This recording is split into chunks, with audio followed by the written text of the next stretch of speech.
Welcome back to another episode within my survival build world, where today I'm taking on a pretty small project, but still a project with a bit of meat on it.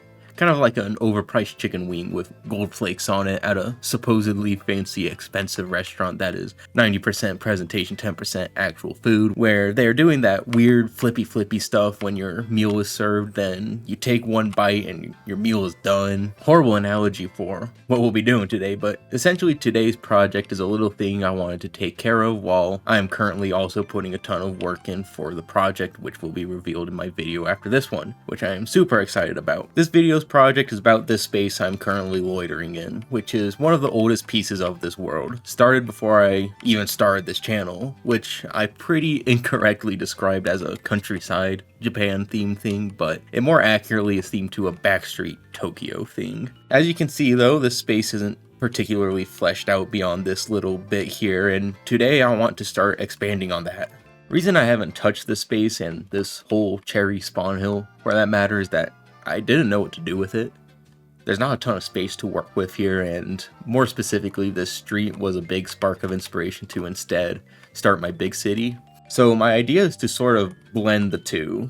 There's a pretty sizable plot down this way, and I've deliberately left the city development blank towards this mountain because I knew in some way that I eventually wanted to do this instead of simply awkwardly developing the land and leaving the hill weirdly riding against the city. I also want to maintain the Backstreet Tokyo feeling with the specific color palette and the excessively condensed, cramped feeling of the architecture. I actually spent quite a bit of time actually researching and observing my inspiration, something I kind of don't do very often, and I think I'm ready to actually put something cool together that maintains the feel up top the cherry while starting my blend of my city and the hill. I think that's all of my boring thoughts taken care of. I'm gonna go ahead and build this thing so y'all can actually see what I'm talking about. Yeah, here we go.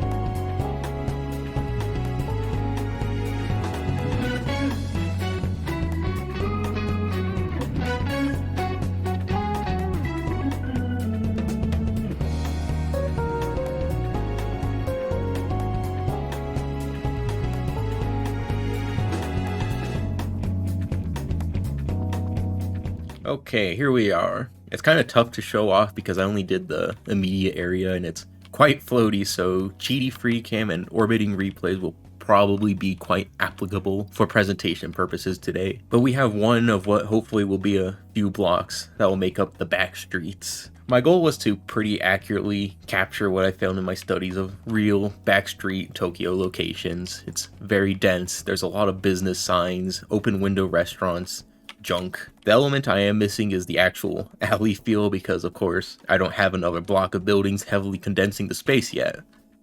The biggest thing to capture though is the color palette, something I really struggled with on this one. See, from what I've seen, the color palette of Tokyo is very desaturated, a lot of whites, grays, light browns, in the architecture that don't feel repetitive due to usage of different material, texturing. It's quite bland, all things considered, especially when put against the average shape of the architecture, but there's something so intriguing about it that I quite enjoy for a reason I cannot articulate. So of course the big challenger was to replicate that. This white concrete based building with minimal color change, that being a look of sun bleach and dirtification, is pretty much the gold standard for what this style should look like. Of course, vending machines are everywhere and it's also very boxy and there's not a lot of actual extreme shaping. It's so strange, but I really like how it turned out. I didn't want it to be too repetitive, so probably rather inaccurately I'm using that palette quite sparingly.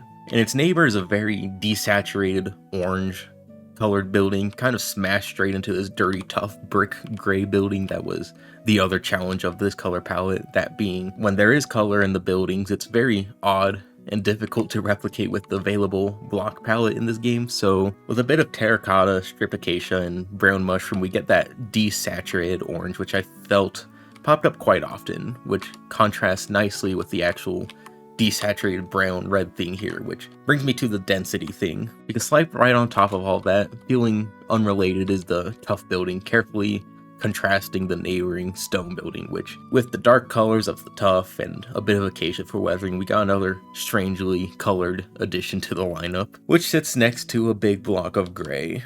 Another rather common piece I found. If you couldn't tell, I really wanted to use a lot of block variation and texturing in this build, especially compared to the city, which really helps with the simple shaping here. Like, this really is just a block of gray with a little extra bit peeking over another building. And without the andesite to light gray concrete gradient thing, I think it would straight up look crap.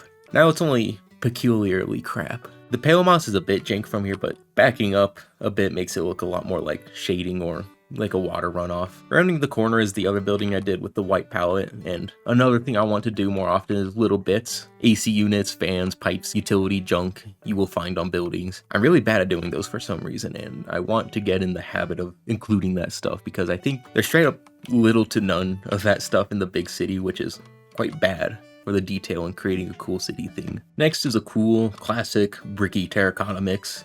Always a good option for anything, and does a good job capturing that feeling I'm trying to achieve here. I put a lot more thought into the density and the crampedness of the street on this side. There's a lot more junk just mashed in, including extensions of the buildings on the other side, then like this random white building just chilling in between a couple, the open window restaurant kind of awkwardly sticking out of the bricky building, a bluish storefront under this wooden style building. It's a jumbled mess. But I think this side of the block does a much better job at capturing that cramped back street feeling that's full of life and activity. I need to add more, but there's also these bright banner signs sticking out which will take over the view when looking down the street once I finish the street. This oak styled building is the last sort of standard style of color palette.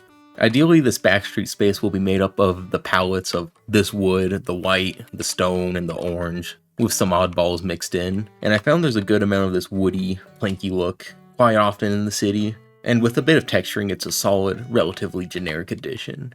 And I do really like the storefront hidden in here. Part of the fun is that there's so much stuff, so many buildings, that there's a lot of places like this to find. And when I do more blocks, there's going to be a lot more sneaky storefronts to explore. Last building is this birchy guy. I wanted to do something a bit more landmarky, especially from this perspective, as I don't believe there are going to be any more buildings going this direction beyond this one, so something a bit more interesting was in order. There's not too much to it still, but I gave it a lot more individual shaping with a good amount of jank spilling into the white building, some more AC units, and an interesting corner storefront. There's one more thing I'd like to show before I wrap up the video, that being how I mentioned that I wanted this bit to blend into the city despite being its own style. So from the city street view, you can see that the back streets pretty nicely fit into the skyline of the city, which is partially why I kept this side of the block relatively clean. The skylines are probably my favorite part of developing the city. Having layers and layers of visible buildings that look endless is really cool, and having more city peeking over instead of what previously would have been mountain, it makes it feel, instead of being that hard terrain restriction, that there's more city that direction, which is just great. I really like that. Also, perspective trick, since those buildings have a much smaller footprint than the city at the right distance, with buildings obscuring as you walk by, they look a little bigger than they are, which helps a lot with the effect of feeling like an actual extension of the city, the same city. Anyways, that's all. I'm gonna wrap this up. This one should be pretty brief. I've been dedicating a lot of my time into my next project while I make this video, which is going to be much bigger, much more interesting, that I'm very, very excited to share. I mentioned in the last video that this one is a bit of a sacrifice to the algorithm based on what I've learned about it, because I really want the next one to get some good eyes on it. We'll see how it goes though. So if you did find this video and watch this point, I hope you have enjoyed. I'm still excited to share today's build, don't get me wrong, but I won't be too sad if it doesn't have legs. So, thank you so much for watching. Please consider leaving feedback, subscribe because you don't want to miss what's next, and I will see you all later.